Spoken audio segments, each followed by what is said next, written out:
नमस्कार। मैं आपके साथ विपिन।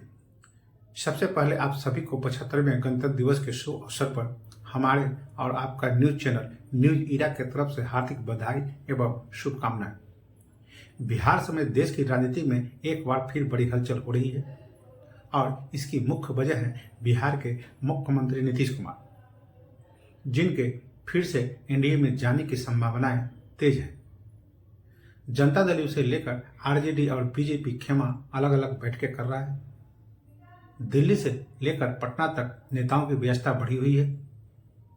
कहा तो जा रहा है कि जनता दल प्रमुख नीतीश कुमार महागठबंधन का साथ छोड़ने का मूड बना रहे हैं और बीजेपी के नेतृत्व वाले एनडीए में वापसी कर सकते हैं। बिहार में सियासी संकट बना हुआ है। राजनीति में परिवारवाद पर नीतीश कुमार के बयान के बाद से ही आरजेडी और जनता दलियों में तल्खी बढ़ी हुई है। यहां तक कि राजनीतिक में बड़े उलटफेर के संकेत मिल रहे हैं। ऐसे में शुक्रवार यानी कि आज का दिन काफी अहम हो सकता है।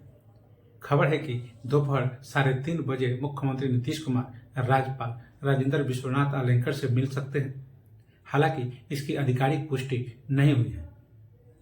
बदलते सियासी घटनाचक्र को लेकर दिल्ली में केंद्रीय गृह मंत्री अमित शाह के घर गुरुवार को देर रात तक बिहार बीजेपी नेताओं की बैठक हुई, जो करीब 95 मिनट तक चली।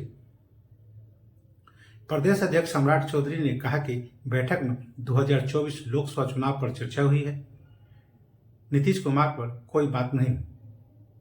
बैठक में जेपी नड्डा, बिहार झारखंड के क्षेत्रीय संगठन महामंत्री नागेंद्र, संगठन महामंत्री भिखू भाई दलसानिया, राज्यसभा सांसद सुशील मोदी, पूर्व डिप्टी सीएम रेणु देवी, नेता प्रतिपक्ष विजय सिन्हा मौजूद थे। अमित शाह के घर बैठक से पहले प्रदेश प्रभारी विनोद तावरे के घर पर 40 मिनट तक बैठक हुई। नीतीश कुमार के पाला बदलते ही बिहार में बना महागठबंधन टूट जाएगा, जिसका कि असर 2024 लोकसभा चुनाव पर सीधे तौर पर पड़ने वाला है। महागठबंधन में लालू प्रसाद यादव की आरजेडी, नीतीश कुमार की जनता दल, कांग्रेस और लेफ्ट पार्टियां शामिल हैं। दावे किए जा रहे हैं कि नीतीश कुमार फिर से एनडीए में शामिल हो सकते हैं। बता दें कि गुरुवार यानी कि 25 जनवरी को बीजेपी का केंद्रीय नेतृत्व काफी एक्टिव रहा। बिहार बीजेपी अध्यक्ष सम्राट चौधरी और अन्य वरिष्ठ नेताओं को दिल्ली बुलाया गया और केंद्रीय गृह मंत्री अमित शाह के निवास पर बैठक हुई। देर शाम तक चली बैठक में बीजेपी अध्यक्ष जेपी नड्डा भी शामिल हुए। वहीं नीतीश कुमार के बीजेपी के साथ जाने की चर्चा इसलिए भी तेज हो रही है क्योंकि पिछले कुछ दिनों से उन्होंने पाला बदलने का सिग्नल देना शुरू कर दिया था। ऐसे में वो 10 सिग्नल के बारे में जानते हैं।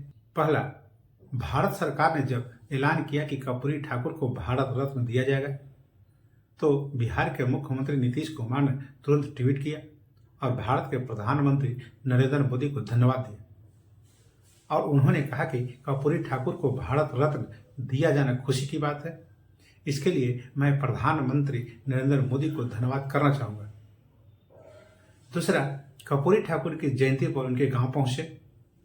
नीतीश कुमार ने उनके बेटे रामनाथ ठाकुर की तरफ इशारा किया और कहा कि कर्पूरी जी ने कभी अपने बेटे को आगे नहीं बढ़ाया।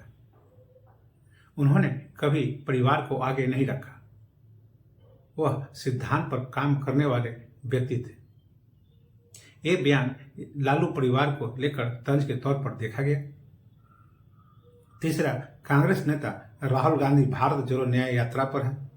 इसको लेकर वो बिहार आ रहे हैं। उनकी यात्रा पूर्णिया से गुजरने वाली है, जहां बिहार के मुख्यमंत्री नीतीश कुमार के शामिल होने की संभावना थी। हालांकि उस दिन बिहार मुख्यमंत्री अन्य कार्यों में व्यस्त रहने वाले हैं, जिससे वह यात्रा में शामिल नहीं हो पाएंगे। चौथा, नीतीश कुमार ने गुरुवार को पटना में कैबिनेट की बैठक की, जो महज 25 मिनट चली।